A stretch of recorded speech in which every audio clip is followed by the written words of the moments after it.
So yes, my name is Nelson Cabán. I'm an artist here in Photon. I work primarily in acrylic, watercolor, oil, paper, gold leaf, and wood. And I've been here in the studio for 7 to 8 years. And yeah, it's a great place to be. I love the space, I love the neighborhood, the community, and welcome to the studio. I chose Photon when I first came to Hong Kong, 2011. I asked people, well, where is the artist community? And at that time, there was no PMQ, there was no Wong Chuk Hang, there was no Chai Wan. The only artist district was Photon. So that's how I ended up here in Photon, because it was the only artist district that everyone knew about and would tell me that I had to be part of. So that's how I ended up here in Photon. About 2 years ago, I started getting really tired of doing just traditional painting, oil on canvas, acrylic on canvas. And I started doing work on wood. I had a good friend in New York. 10, 15 years ago, he was my studio mate, and he would work on wood, you know, and he would just spend hours in the studio cutting things and painting and nailing things together. So I started experimenting with wood. Instead of painting on a canvas, just paint on wood, and it's pretty much the same thing. It's just paint on a surface. So it allowed me to create these like 3-dimensional box pieces, I call it. If you put it in a square frame, you have to kind of make sure all the elements shine. It's hard to tell how it really looks until it's all put together. And even though I've done about 5 or 6 of these box paintings, only about 2 of them are like finished. All the other ones are kind of like, there's elements that need to be moved and wallpaper needs to be replaced. So they're kind of really frustrating to do. Yeah, the creative process for these box paintings, I haven't really figured it out completely yet.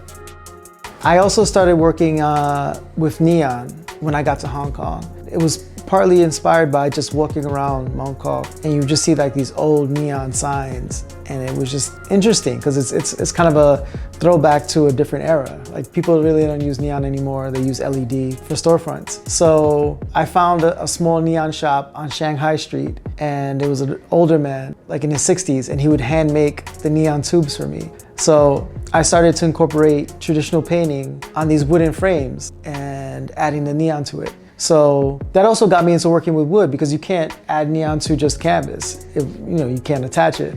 It looks interesting because it's neon and it shines, but it's a lot of the work is done by other people, like the making of the neon, the bending of the neon, the installation, the electronics. It's just me painting on it, delivering it, and getting it back in a couple days and making sure that the neon doesn't break. And sometimes it does. Like, there's a couple here in the studio that are just, the electronics don't work or too pop. I love neon, but it's just really delicate, and you have to treat it that way. Recently, I've been doing, I call them wooden collages, and they're basically 20 to 30 different little small paintings on a larger frame. And what I realized is, when I have shows, especially group shows, you're competing with 8 different artists for the attention of the visitors. And I realized if you create these like wooden collage paintings, it attracts the attention of people. You can also tell a story when you have many different elements in one work, because every little piece could be different or say something different about a theme or a subject. Painting could be very frustrating. If it's one canvas, no sound, if it's not mixed media, it's hard to really express to the audience what your ideas are. So I find with these little wooden collage paintings, you can tell a whole story and kind of piece together a narrative in a different way that you can't with just a traditional painting on canvas. Even though it takes a little bit of work and it's not always perfect the way the pieces fit with each other,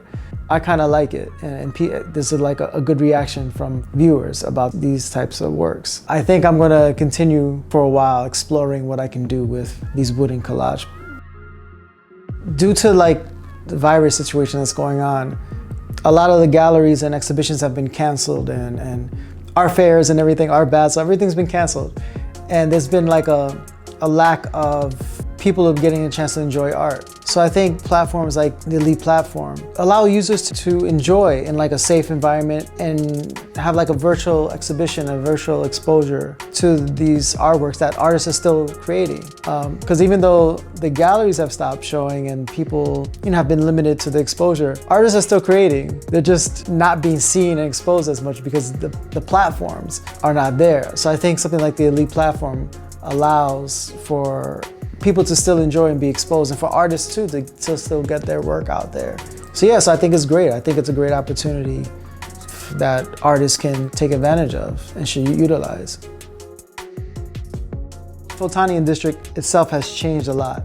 I hope that the community remains what it is. I think it's an important part of Hong Kong's cultural identity. Like, it's one of the first districts, no matter how many other districts they try to create, Chaiwan, or I feel like there's something pure about Fulton. You know, it's really, when you got the station and you walk, the 10-15 minute walk, it's like you're gonna go to create. There's no real distractions. It's just you in the studio and that's it. And I think there's something really great about that. You know, it's like when you come to work, you're here to work and be creative. I hope that it remains like that pure creative space.